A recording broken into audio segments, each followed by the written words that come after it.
सिंधुदुर्ग जिल्ह्याची विकासाकडे घौडदौड. शासनाच्या विविध योजनांमुळे शेतकऱ्यांना मिळालं बळ. कृषी यांत्रिकीकरण योजना, शेतीत आधुनिकतेची जोड, कष्टाला तंत्रज्ञानाची साथ. शेतकऱ्यांच्या प्रगतीसाठी शासनाची प्रभावी योजना कृषी यांत्रिकीकरण योजना. या योजनेचा मुख्य उद्देश म्हणजे शेतकऱ्यांना कृषी यांत्रिकीकरणासाठी प्रोत्साहन देणं आणि दर्जेदार कृषी अवजारे अनुदानावर उपलब्ध करून देणं. ट्रॅक्टर, पॉवर टिलर, रोपवाटिका यंत्र, फवारणी यंत्र आणि विविध आधुनिक अवजारे खरेदीसाठी आता शासन देत आहे आर्थिक हातभार.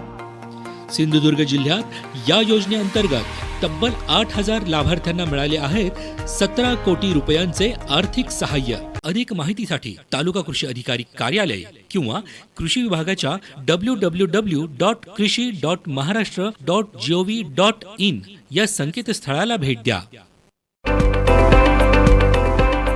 शासनाच्या योजनांनी शेतकऱ्यांना मिळाले नवे बळ, नवा विश्वास. सिंधुदुर्ग जिल्हा होत आहे अधिक आत्मनिर्भर, सक्षम व समृद्ध.